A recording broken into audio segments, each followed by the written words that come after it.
Richard, it's that time of year again. It's 2018, and it's time for the Podcast Awards. Yay! It's our, or as we like to call it, the season of disappointment. Well, it's our third year running, Richard, and if you get the opportunity, please go to podcastawards.com and vote for your favorite podcast, The Language of Bromance, for the Comedy Podcast Award and the People's Choice Award.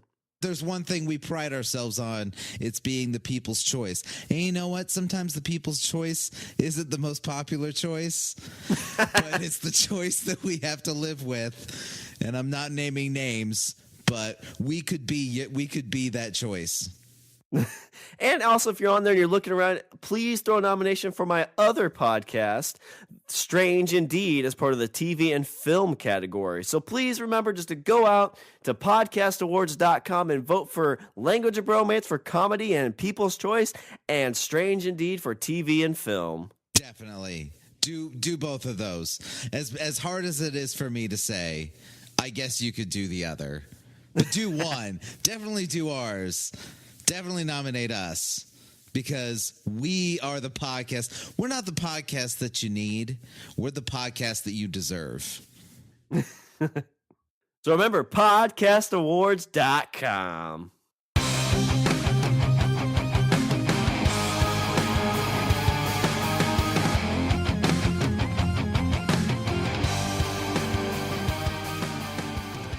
What's up, everybody? I'm Richard. And I'm Shawn. And we are speaking the language of bromance. Shawn, we need to talk about, there is a group of people that are gone. We are slowly losing our fellow bros. Uh-oh. Where are they going? Are they getting out of their broness? Are they going past their broness? Are they like evolving, becoming like more than bro? Like, is it like evolution of sleeves? Like they start out as bros without sleeves, and slowly it starts getting more and more, and it's like That's a button up. It starts out like post, like when you're like 19, like it's all sleeveless tees, and as you slowly get to like your late 30s, early 40s, then it just migrates all the way down to your wrist. And it starts like a button up. Like first it's like cut off sleeves, like you cut them yourself, because that's like the broness. Like I got attacked by the sleeve monster, and then it becomes like the shirt's actually made to be sleeveless, and then it's a button up, and then you're going to bed. Before you know it, that's polos. Oh yeah, and you're not even popping the collar. Right. Next thing you know, your cell phone's on your belt. Oh yeah. And then you're wearing jean shorts with high socks and sandals. And then you're at a baseball game. And you're like, good try, Junior. Just run it out. That's my thing. And you're like, oh my God, what's happened to my life? And that's when you end up with a dead hooker in your trunk and 40, kilos in the back seat. Yeah. That you're holding for a friend. Named Julio. But he's from Michigan, which is the weird thing. Christmas time. His real name's not even Julio. And you're not even sure if that's appropriate for himself to call himself Julio. I love Christmas time. Yeah, especially with the family. Mm-hmm. Which family? So we're losing bros, Richard. What's happening to our bros? We're losing bros. These are our bros across the pond, Shawn. Are they in Great Britain? No, the other pond. Are they in Hawaii? Close. You're halfway there. Shawn, I'm talking about Japan. Oh, what the fuck, Japan? Yeah, what the fuck indeed, Japan. Shawn, I'm going to talk to you. Apparently in Japanese, the word is Johatsu. Johatsu. Okay. Yes. It means evaporated people. I was going to say, it sounds like what some dude said to me in a bathroom one time. He's like, Johatsu. And then you were like, only on Sundays. And apparently that wasn't the password. Yeah, and I was a little intoxicated. He's like, it means vanishing people. And I thought he said vanishing penis. And then I was like, whoa, where's it vanishing to? Am I right? Is it going to the land where the sun doesn't shine? Back of a Volkswagen, right? Yeah. Where are you going? Oh, I can't even get laid in this bathroom. Lost another one. Hey, look, somebody else is coming to the bathroom. Hey, new friend. Do you listen to podcasts? I made this glory hole too small. It's cutting off my circulation. No, you didn't. I can't see it from my end. Is it a weird color on your end? Is it? That's not good. Should I see a doctor? I don't. He's like, no, you did make it too small. Hey, there's no reason to be an asshole about this. Hey, you know what? Not on Sundays. You're on the other side of the glory hole, jerk. Johatsu yourself, son of a bitch. This is why I quit going to church. Father, I made the hole a little small in the confession booth. Can you? That's horrible. Shawn, those people are going there to fucking fight in themselves before God. Yeah. And then you come along, well, with your glory holes and your secret passwords. Father, I'm about to sin. It's like, no, I think what you've done is a sin in itself. There. Here we are. There's no act you have to finish. Like, you can add to it. Now I have to go to confession, and I'm the priest. This collar's a little tight. Am I right?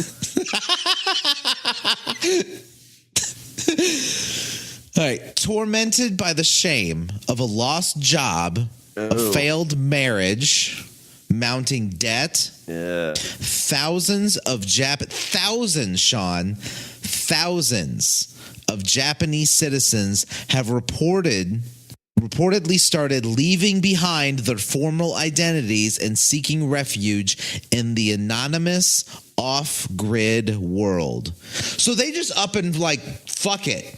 Like, you ever see like those movies that you're like somebody's working in an office and all of a sudden, Richard Gere walks in like a naval suit or something happens, and then you're just like, fuck it, and you throw the papers go flying in the air. You go running and jump in his arms and everybody just claps. Yeah, and you grab a keyboard and you smack Denise in the fucking face with it. Yeah, this is for the shitty cookies, Denise. Yeah. It's my grandma's recipe. Well, she sucks. Well, she's dead. Fuck you and your goddamn carry-ins. Wow. They're just like, fuck it. And they're done. So they're going, okay.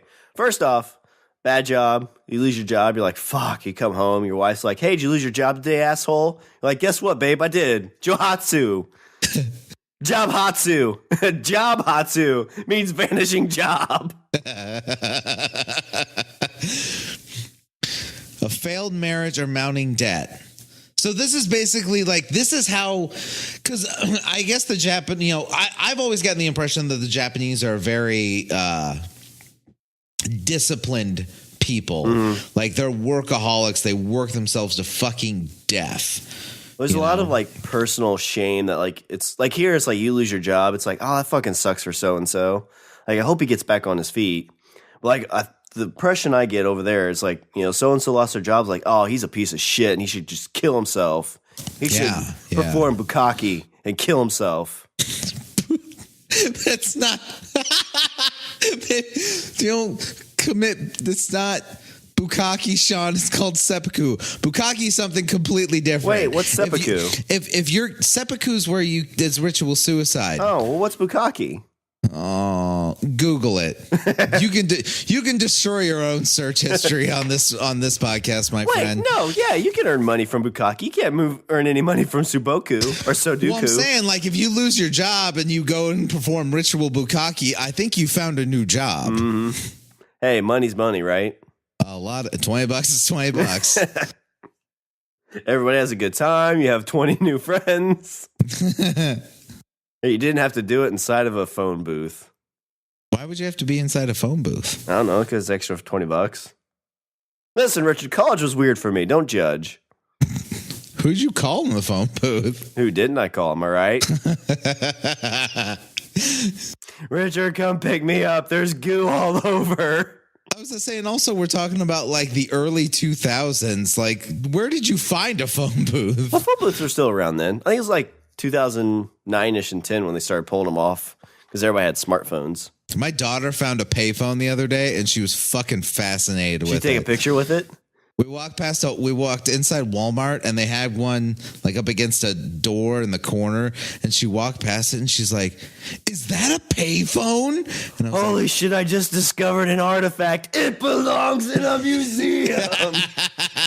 She was like, "Is that a payphone?" And I was like, "Yeah, it's a." She's like, "Oh my God, can I use it?" I was like, "Do you have any change?" She's like, "No." She's like, "What's change? Does it take Apple Pay?" Can I swipe my card on it? Just hits her phone on it. Does it scan? Where's the scanny part? Babe, you're making a scene. Stop. And of course, my favorite question I asked was, I was like, okay, so you put change in there. I'm like, who are you going to call? Hey, what number are you going to call? Exactly. I'm like, what number are you going to call? What number do you have completely memorized? I'm going to call right Cindy. now? Okay, what's Cindy's number? CINNDY. Hang on, let me look it up. Yeah, kids don't even know. I still have my home phone number memorized. Yeah, me too. And my grandparents. I called them all the time. I was like, Mom's yelling at me again. Can I come home? Are you doing that thing again? Yeah. No, you can't come over. Oh, shucks. Damn it. All right, Mom, I'm putting it away. Laura, he's going to be in a Bukkake show. I know what that phone booth's all about. How do you know, John? The Google. Google doesn't exist, John. Never you mind. A message on a stall is a message on a stall. That's all I'm saying.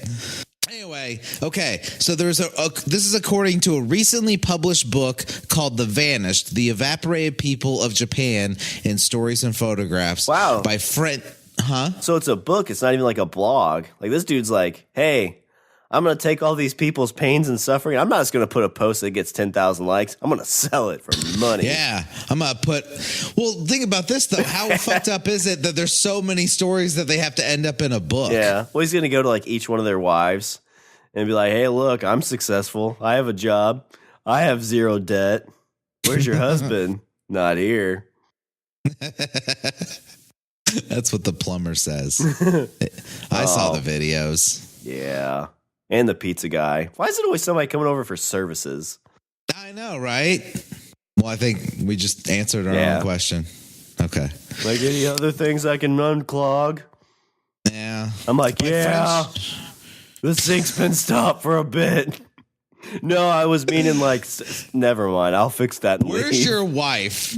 Sir, where is your wife? I'm not actually a plumber. It's just a service. They call, we come over, we dress up like plumbers. I'm not actually a plumber. I just totally broke your fucking toilet. and your faucet is now leaking. So what else do you need from me here? Because I was just coming over to rail your wife because she asked. Oh, well, the upstairs washing machine's a little. God damn it! Did you not? Okay. Anyway, so by French author photographer Perlenia Mauger and Stephanie Ramael, the book features a collection of vignettes from people who have fled modern society in search of a more secretive, less shame-filled life. Ooh. But like, okay, so you lost your job. That sucks. Maybe like your marriage isn't going fantastic. Also, not a great deal. You have a fucking pile of debt. Who doesn't?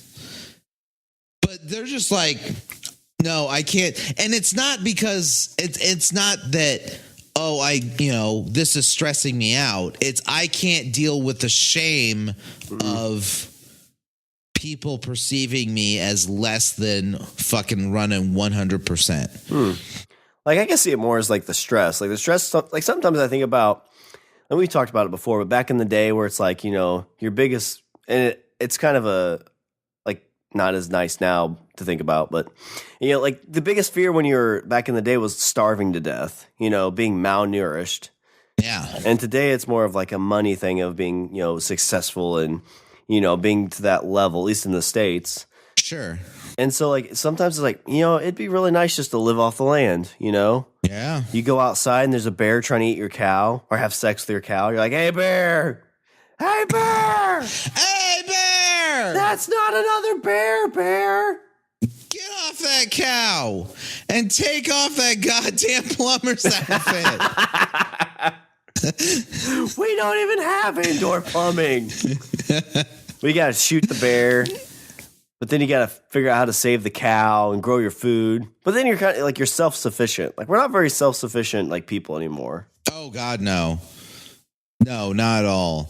I find it okay. So, as a person that makes food for other people for a living, I'm fascinated by the fact that there's a lot of people, especially and definitely under the age of say 25, that do not know how to feed themselves. I could see it. Well, I mean, it kind of. I mean, how many of those? I don't know. That's interesting because you think like the generation before us, like mom was the one that cooked. Like I'm talking about like my parents. Like mom cooked like good foods. But my dad's a good cook. My mom's not. She's not that great of a cook. But my dad's really, really good. I think I'm a fairly decent cook.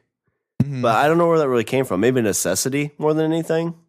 Yeah, well, because you didn't have there wasn't the concept of like, I mean, we had TV dinners and shit like that, but it's gotten so the convenience of food now has gotten so prevalent that like if I found like a 22-year-old and gave them, you know, like a bunch of staple ingredients, and I'd be like, you know, go feed yourself. Like they'd be like, what the fuck do I do? Well, I mean, you think going out to eat, like even in my generation, was a little bit of a treat. I mean, that's something we might have done like once every other week. And generations before that was like once a month.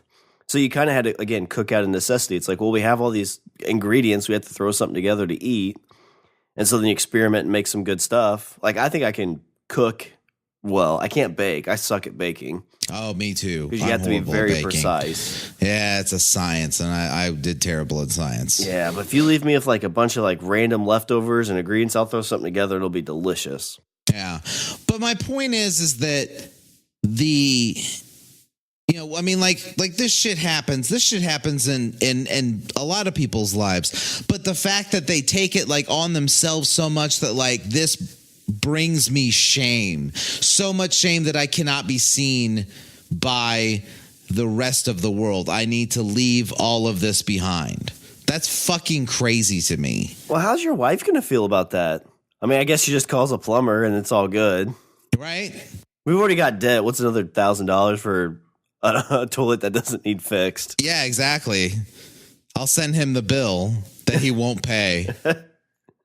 He wasn't paid any of my bills already, if you know what I mean.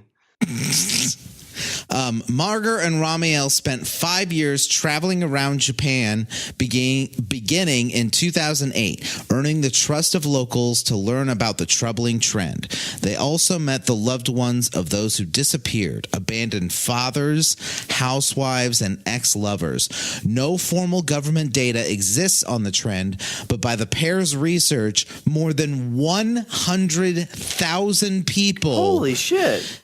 disappear annually. 100,000 people every single year are just like, nope, we're done. Fuck you, this. fuck you, fuck you. No more internet for me. I'm out. Yeah, no shit. It's like, I'll tell you what it's like. The very beginning of Ready Player One, where the dude in Japan like zeroes out at the very beginning and gets up and like fucking has a freak out and then goes to jump out an open window and gets tackled. You got like the suicide watch people. Like, it's like that. Like, oh my God, like I've lost it. And now I can't deal with this anymore. 100,000 people fucking just say, no, we're done, and just up and leave everything fucking behind.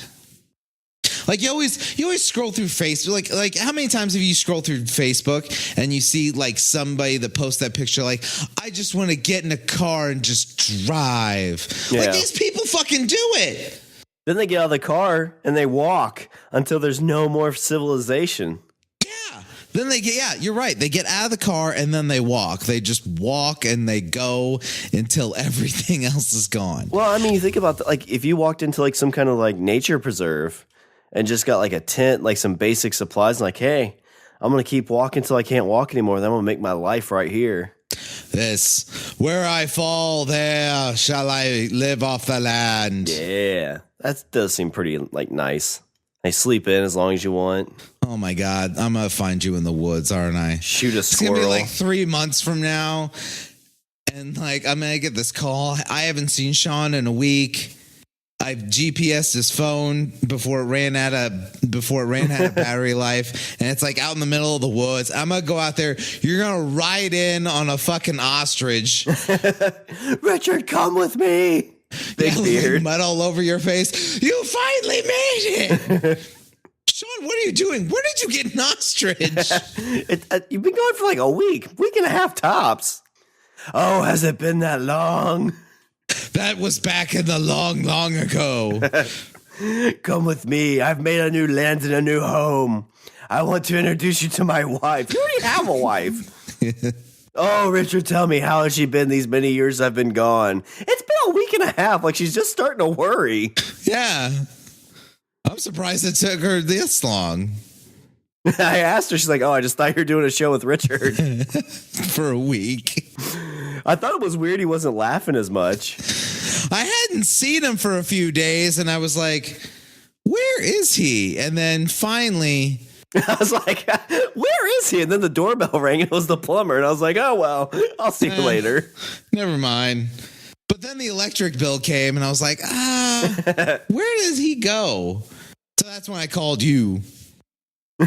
I need all the profits from your podcast. Well, spoiler alert, we owe some money. Oh. Where's Shawn? Either he needs to get back to work or he needs to die. We've got an insurance policy to pay off. Just bring that's it. She sends me out and she's like, either bring him back or I need proof that he's dead. Well, what do you need me to bring? I don't know, a thumb, a tooth, anything. Yes, something. I just need like positive ID.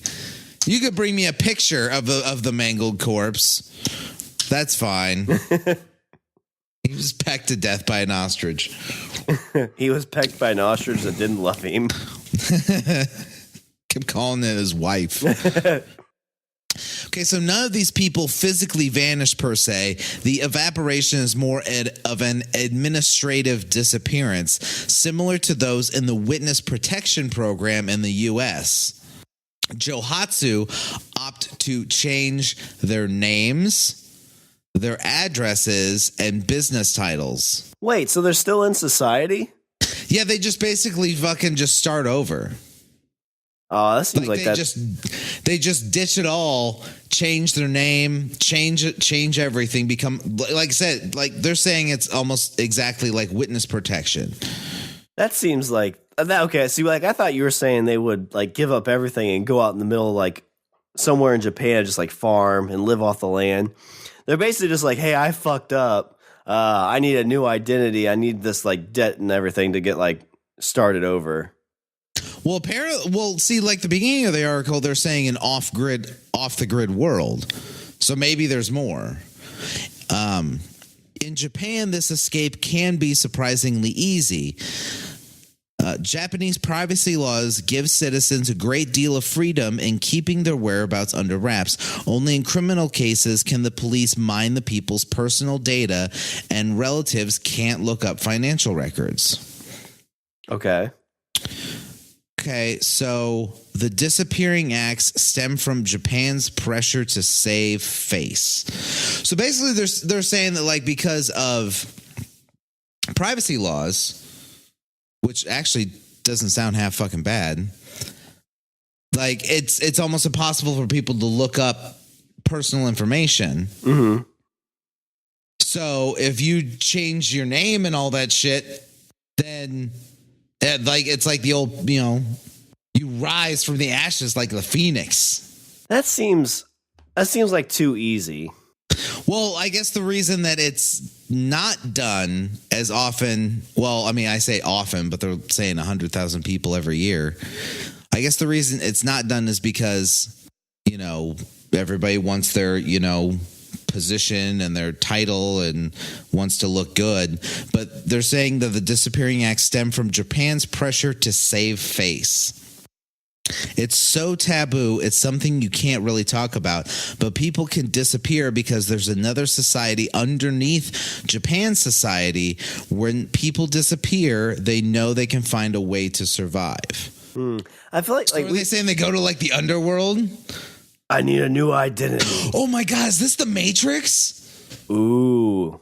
Yeah. They're all fucking, they all take the red pill. Yeah. Which one was the one that you came out of the Matrix? Was it the red pill?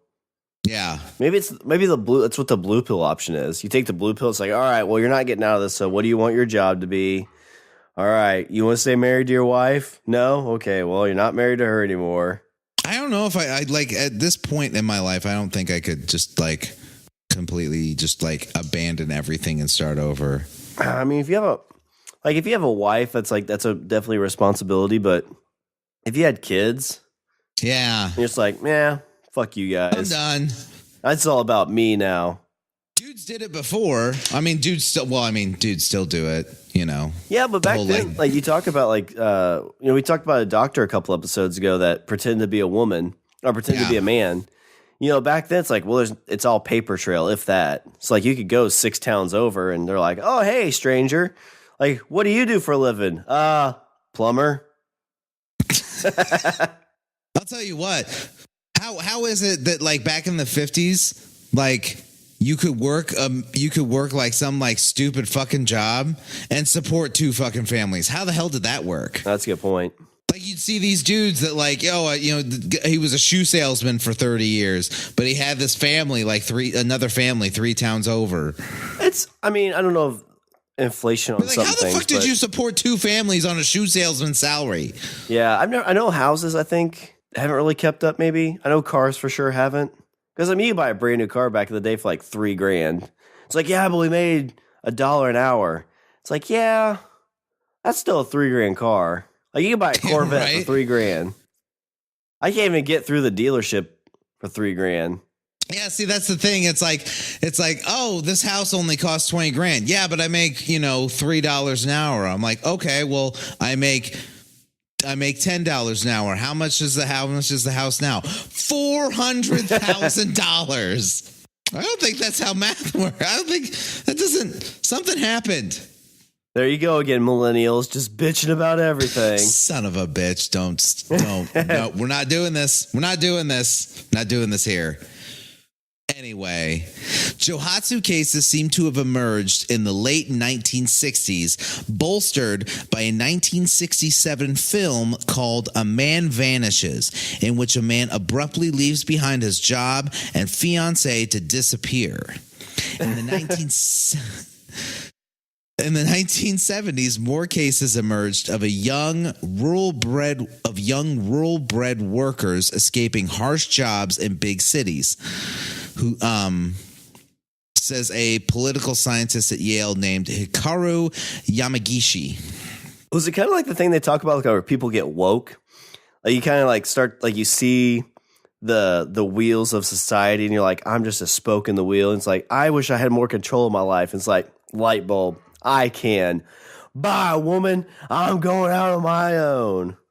Yeah, see, that's the thing. Is like, I would love to do this. Like, if they told me, like, hey, right now you could take your wife and your kids, leave the house you're in, and go live in a bullshit fucking 2-bedroom apartment, but your debt's clean, like everything's the slate is wiped clean. Like you're starting from square one, but you're starting from square one completely fresh. I mean, I think we're both in that position. We could do that if we wanted to. I'd be totally cool with that. I mean, I could see if you had like think about it, like you still have like skills that you've gained from the okay, Shawn, okay, so for example, like you have a degree, I have a degree, like we still have those skills. We might not have a piece of paper to back them up at this point since the slate has been wiped clean. But we still have those skills. We could still walk into a job and say, hey, I can do this, I can do this, I can do this. I'll prove it to you if need be.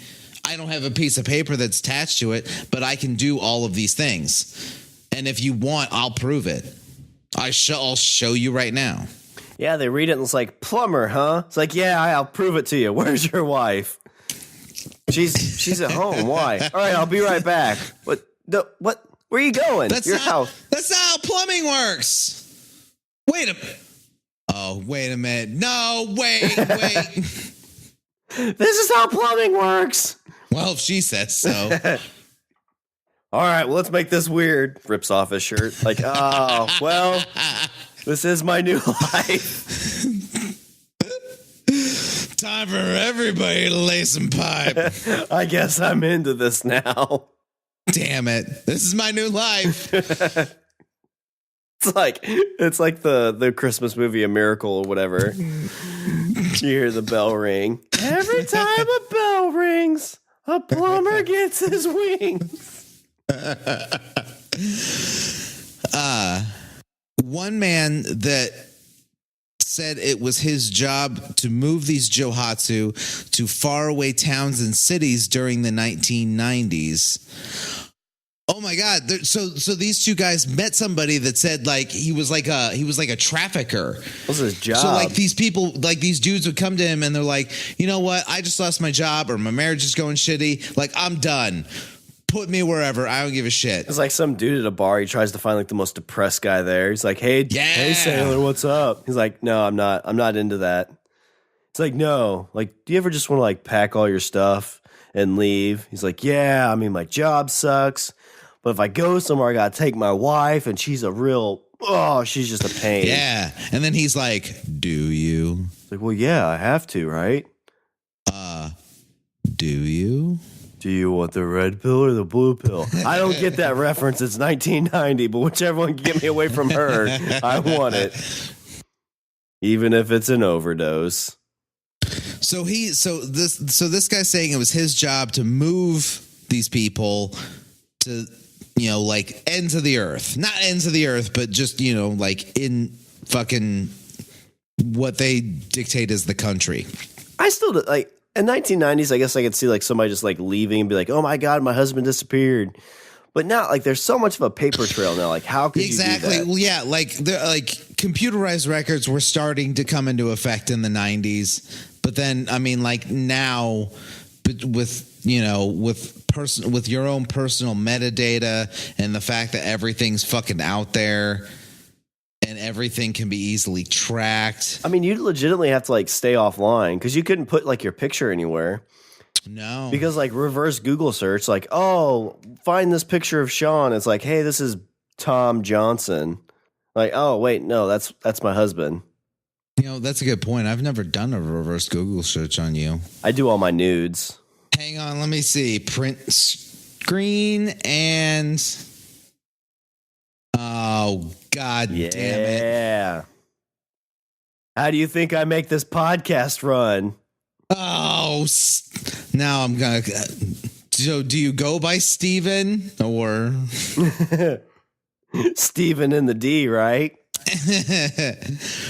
He and others like him, they called themselves Night Movers. That's a dumb name. Yeah, you would think they'd have something cool. What's this thing called? Johatsu? Johatsu is the name. Johatsu are the people that are being moved, and these guys that are doing the moving call themselves Night Movers. Oh, that's got to be a better name for that. Yeah, that should because people that ferry people back and forth across the border are coyotes. Yeah, that's a cool name. That is a cool name. So these people need a cool name too, like fucking like Nighthawks. Yeah, Night Warriors. Yeah, because they fucking snatch people up and carry them to faraway lands. Yeah. Night Dragons. Night Dragons. Yeah.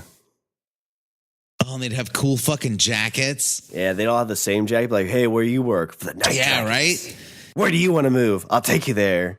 Yeah, they look like a fucking street gang from the 80s. Yeah, because we're on a flight. We're flighting from this place. Get it? Dragons. Dragons. How much would that? You're already in debt. How much is that going to cost you? Like, they're like, well, we're going to bill it to your other personality, not your new one. Oh, fantastic. Yeah, fuck that guy, right? What a loser. The wife gets the bill? Yeah. Oh my God, this is better and better. Why didn't I do this years ago? It was their job to shuttle people to new, undisclosed locations under the cover of darkness. According to the Public Radio Institute, the 1990s were a booming time for such night moves. The economy had just crashed and many people were looking for a way out. It's a crazy thing, but disappearance became a business at that time. So, Shawn, that's just like us. Like, you know, we had the recession and everything, and people are still fucking recovering from that. And so now, like, let's all call the night dragons. We could be night dragons. Yeah. It's like, okay, this is what you got to do. So you have to subscribe to our podcast, right? And then we'll take you wherever you want. You're really just a bus driver at that point. Yeah.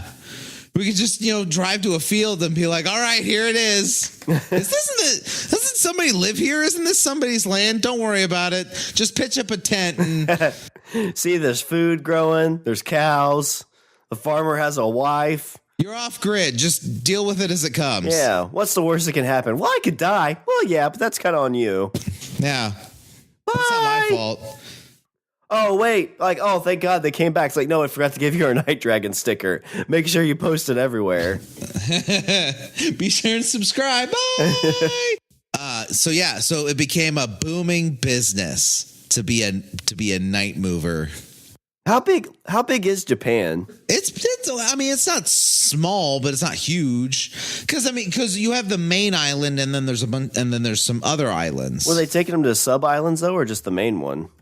Well, yeah, but okay, so you got Tokyo and huge ass city, but a lot of it is rural country. Okay, so it's slightly smaller than California, which California, I mean, you go from north to south is a pretty good hike. So. Oh yeah, let's see.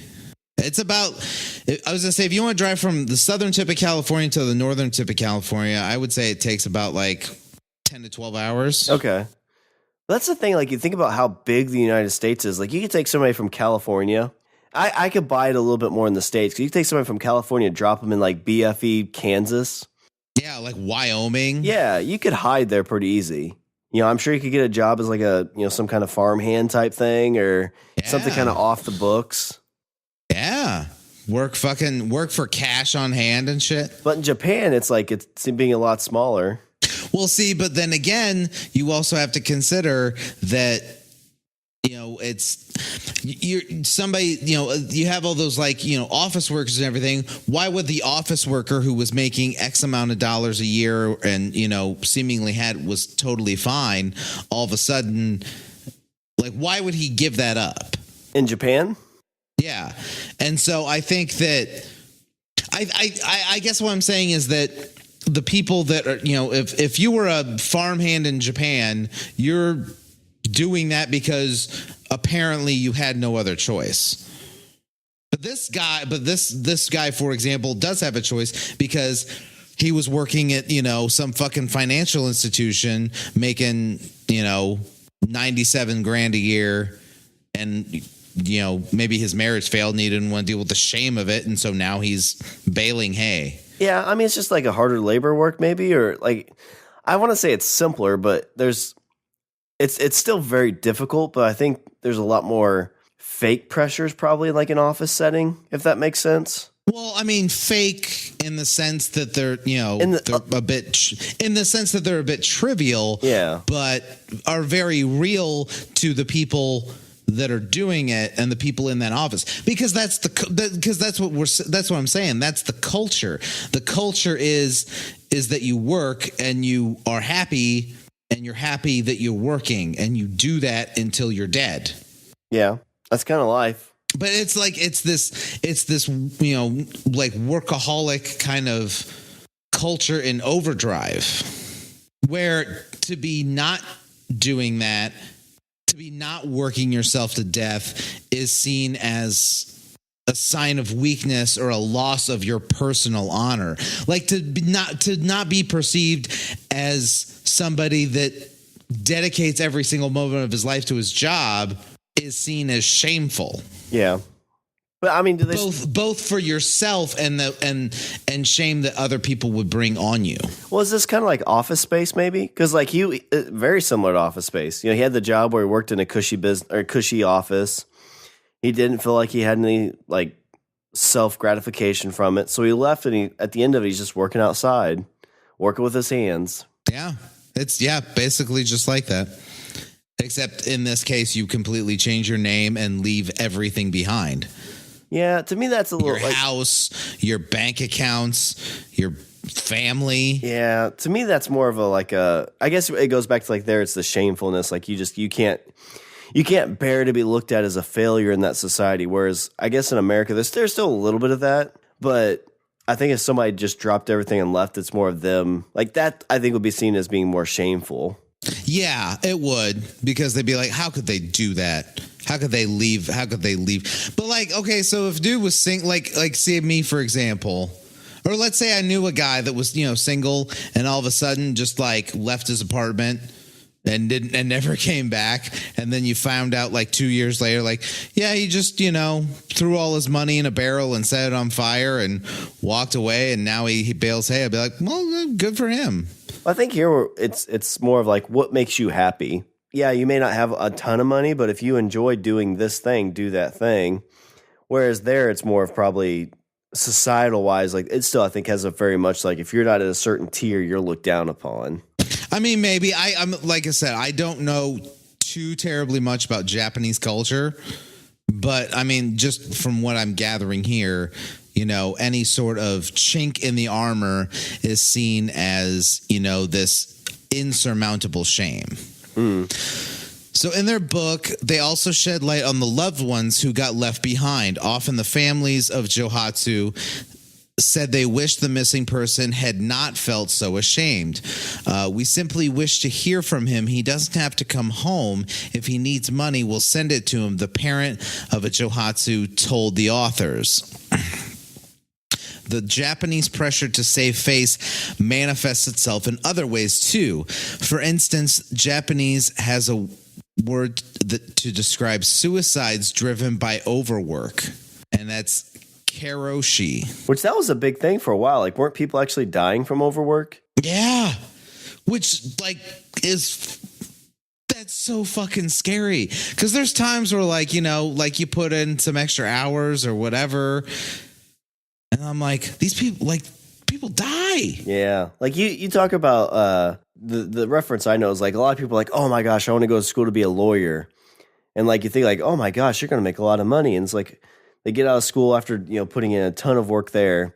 And like, oh, well now I put in like 80 hours a week just so I can become partner. I was like, oh, well then it's going to like slow down for you. And like, no, then I work 120 hours a week. Yeah. Like, I don't know if that math works out. When do you sleep? It sounds like completely ridiculous to me.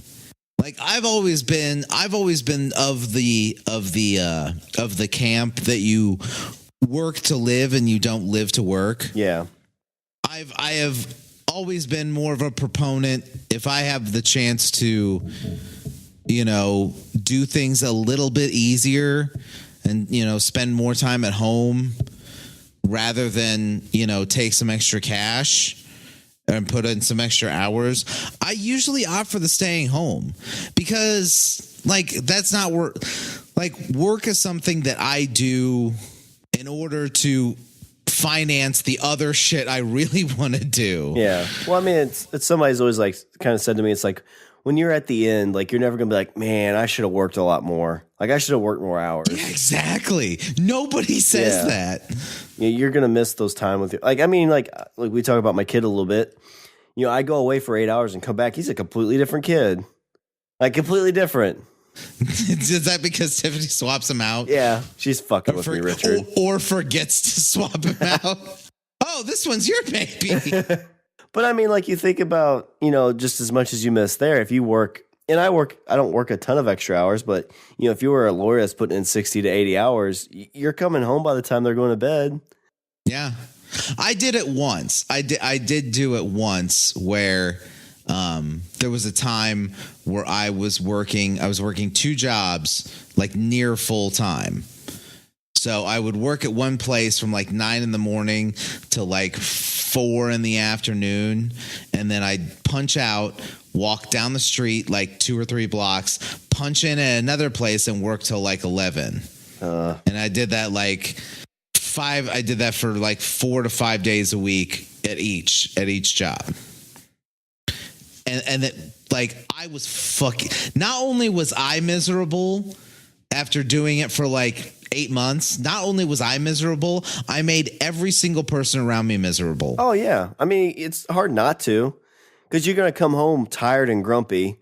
Like, I came home, I didn't want to talk to anybody. I would come home, I would sit, I had this recliner, and I would just sit and fucking like just zone out until it was time to fall asleep. Like, I didn't want to talk to anybody. Like, I was so hateful. I was a terrible fucking human being. Dad, I drew you a picture. Oh, yeah. How many hours did you spend on it? I was a terrible human being. And it was after that I was like, I'm never doing that again. That's never happening. Yeah, again. and you work yourself into an early grave. Like, you see like people that do that, and you know they get to be like 50, and it just runs you ragged.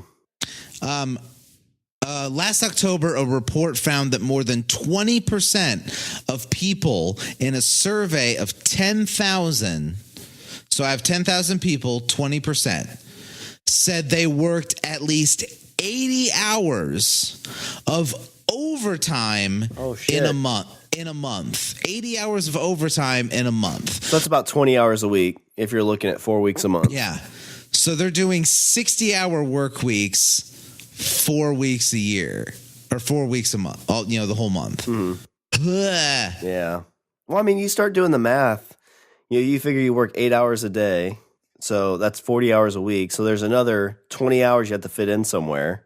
So that's at least another 4 hours a day. I mean, that's a 12-hour workday. That's like 8 to 8, 7 to 7, 6 to 6 if you want to do that. Yeah, 5 days a week. Yeah. And probably it's not 5 days a week. You're probably putting in hours on the weekend. So you don't have a full day at your house. Yeah, exactly. Ugh. Half of all respondents said they gave up taking paid vacations. Oh, man. That's where it gets rough, because that's the one thing, like, you hear people talk about now. It's like vacation while you're young so you can enjoy it. Yeah. Because when you're old, I've seen all the pictures, like, like a couple in their late 70s, on the Venice River, and they're passed out because they're, tired. Right. Yeah. So it's like, do the things while you can. Yeah, it's probably not the most convenient, but if you don't do them now, when you do them, you're going to be just like, ugh. I completely agree. But see, and again, this is where you fall into this fucking catch-22, because everybody says, work when you're young, save up for your fucking retirement, bank your money away, and then when you hit 55 or 65 or what the fuck ever, then you're living the fucking sweet life. You're living off the IRA teat for the next 30 years until you finally pass out, and then they're gonna lay you down in a gilded fucking coffin that they'll bury in Hollywood Hills. Yeah, I think there's a mix of it. I think you just got to be able to, keep that nest egg decent, but still enjoy the things you can. Like, I think you can't swing either way too far, because if you live it up too much, well, then you're going to get to be like 60 and be like, oh man, I wish I could retire. You won't be able to. But then you also want to be like, oh man, I'm 60 now. I can do all the stuff I want, but now I need. See, I don't really see retirement in my future. Retirement's really not in any of our future. Yeah, that's what I'm saying. Like, I don't see retirement in any of our futures. Just as a generation, I think that all of us are going to be, going to be working in some form or another. Maybe a little less when we're older. Yeah. But we're all going to be doing some form of work, well into our old age. Yeah, you're going to still be held to somebody. Yeah, you're going to be like the greeter at Walmart when you're, 65. That'd actually be a fun job. You're sitting there like some young couple comes in. You're like, welcome to Walmart. Chips on aisle 37. Condoms in aisle 69. Get it? Yeah. And then you don't give a shit, so you're handing out podcast stickers. Oh, yeah. They're like, what's this? Like a podcast? Like, whatever, old man. Nobody listens to those anymore. And then you're like, what's a podcast? And you're like, 40 years fucking later, and they're still doing this. You know, like cereal. Oh, yeah, I know that. Oh, I heard of that one. Bitches. They won a bunch of awards, didn't they? God damn it. How many awards did your podcast win, old man? Look at this trophy. You wrote on it in crayon. What do you know? Get out of here. Walmart's closed. But then they can't fire you because, like, oh, I pooped my pants. Pudding. Workman's comp. In recent months, the Japanese government has taken small steps to reduce the cases of karoshi, such as encouraging companies to let their staff work shorter hours on Friday. Oh, hey, instead of working 12 hours, you work 11 and a half. Isn't that nice? God bless Japan. According to experts, however, the culture of work is so strong that many feel the incentives still don't outweigh the downsides of dropping out. That is, unless they go the way of Johatsu and walk away for good. But see, that it's still like, I still keep coming to like, you're leaving one life to basically go to the same one, just starting from scratch. Like in 10 years, you're still in the same spot. Yeah, but that's honestly, that still sounds appealing to me. I mean, if you leave, and even then, like if you worked at a company, you built up your, you know, your hours and your pay, and you're making a, you know, a senior level, whatever. You're like, fuck, this is too hard. I want to go do something else. And you go back to a junior level, you're making less money. You're still working hard. And in 10 years, you're in the exact same boat. See, but I agree with you, but I think that the difference would be like, you know, like you want to do something different. It's like the dude that fucking like flips out in the office and then he starts like, you know, making furniture in his fucking basement. Yeah, but you said these people aren't starting like different lives. They're just giving a new name but doing the same skills. No, I was saying that, you know, hypothetically for us, like if you wanted to start over, you would still have skills that you've gained over the course of your life. These people, they opt to change their names, addresses, and business ties. Because I mean, I can understand it more if like you're like, oh, I'm tired of the hustle and bustle of like, you know, corporate life and all that. I just want to go and live off the land. I want to work with my hands. So what would you do? Let's say, Shawn, let's say you have this opportunity. To be like, hey, so if you could, you know, grab wife and child and you get plopped down in the middle of a field in Wyoming. Yeah. What does Shawn do? Hunter-gatherer right here. I'd make me a bow and arrow and I'd hunt wild rabbits. I'd fish. Me an ostrich and I'd ride it. I'd call her Bertha the ostrich. And then I'd marry it. Like you aren't the ones out here that rule the land, it's me. You know, the one I would miss podcasting though. That's true. Couldn't do that anymore. That's part of your old life, Shawn. Yeah. Well, and you think that's like the thing, like the modern convenience is what makes me like, man, I wish I could just drop it all. But it's like, well, you get no internet. Yeah. No Avengers 4. No. You know, no TV, no podcast, no phone. It's just you and your wife. See, but I think that's getting less and less because with the advent of things like solar panels and fucking Tesla's got that battery bank. Like, yeah, you could do it. Then you're still on the grid. Like, you know, you still have to make money though. Even if you have solar power, you still have to. Let's let me use your Hulu account still. But you could be like the fucking Mennonites selling their goddamn quilts. Good point. Going to Walmart and buying the Kesha CD when they're wearing their bonnets. Fucking half-assers, half-ass Amish people. They're like, hey, we're listening to this, and you're a half-ass podcaster. It's like, touche, you sons of... Fair enough, but you still are what you are. So what would you do, Richard? What would if you could get plopped somewhere, what would you do? I don't know, man. Like, I'd probably like just find some. I don't know if I've never been the type to like work with my hands. Well, I can't say that because I cook, but like I could do that, or like I'd be like that. Honestly, as a job doesn't bother me. I guess if if you're asking me what I'd be willing to leave behind, it would be things like, the mounting debt, or, just maybe the location where I'm at, and not to mention the fact of like not being so concerned with what's going on Facebook or Twitter or but honestly, like, when you really think about it, like, that's all shit I could do now. Like, It's I could, true. I think I like the idea of being able to rely more just on myself. That's why I like the hunter-gatherer idea. Like, your success or failure is really, on you. And it's like, okay, well, we've got a garden we got to tend. We've got the food. We got to clean our shelter. And it's just kind of more just on you and your family.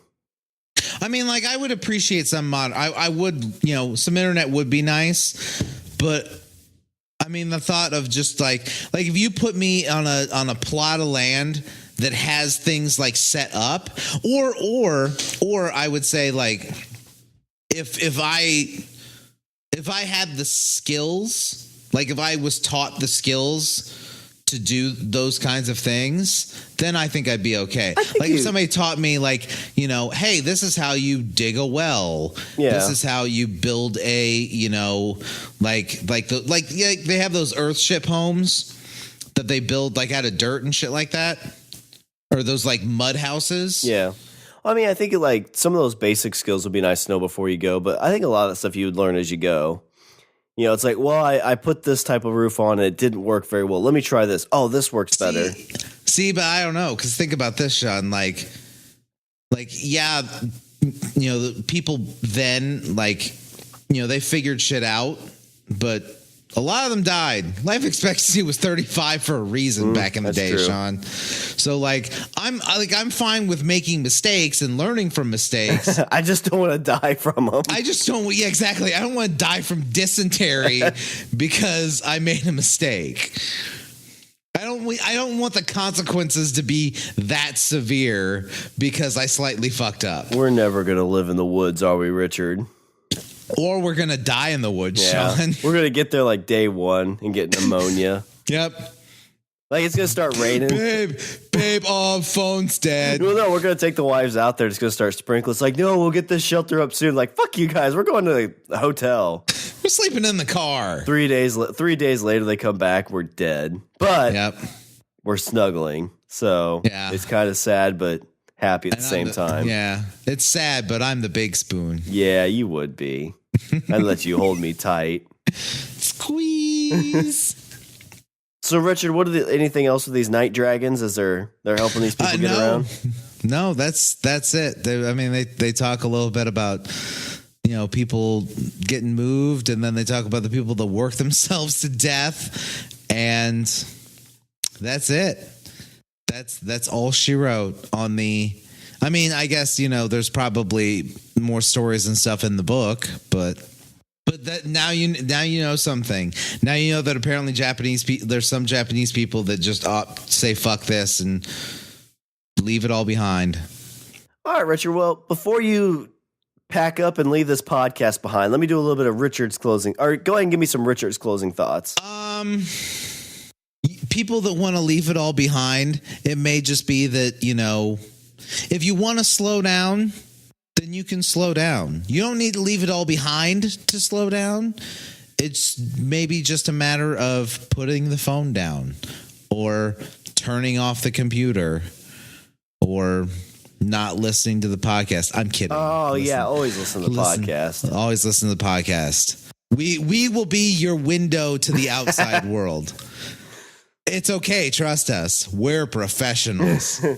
All right. Well, let me do a little bit of housekeeping. Visit our website. We're at languageofbromance.com. Follow us on Twitter. We're at languageofbro. Email us at eatthebeaver@languageofbromance.com. Check out the LLB Army intelligence reports. Like us on Facebook and go out and recruit somebody for the LLB Army by getting someone you know to subscribe on Apple Podcasts, Google Play, Stitcher, Spotify, and Alexa. And while you're living out on the grid, before you shut your phone off and leave it behind for modern society to find later on. Be sure to throw a rating and a review at us so that way we can see what your last thoughts are before you become, Jim Bohannon of the Jungle People. And remember, you can always find us as part of the Night Dragon Corporation of the Pod Bros Network. Yeah, we're the Night Dragons of the podcast world. Yeah. And always, if you want to throw a little bit of money in our tip jar, go to our Patreon accounts, www.patreon.com/language of bromance, and officially join the LB Army like our LB Army Major, Wendy. Yeah, and then Wendy, we could move her to a undisclosed location. She's like, it's not a threat. That we mean that like in a good way. We're not saying we're going to kidnap you. Oh, now we're going to get a phone call. Damn it. Here comes the letter. All right. Was there anything else before I close her out? Nope. We're good. All right. There's somebody knocking at the door, so I got to hurry up. That's all the bromance we have for this show. I'm Shawn. And I'm Richard. And I say we eat the... it's just the plumber babe? Oh, you want me to do another show? But you didn't... What's up, everybody? I'm Richard.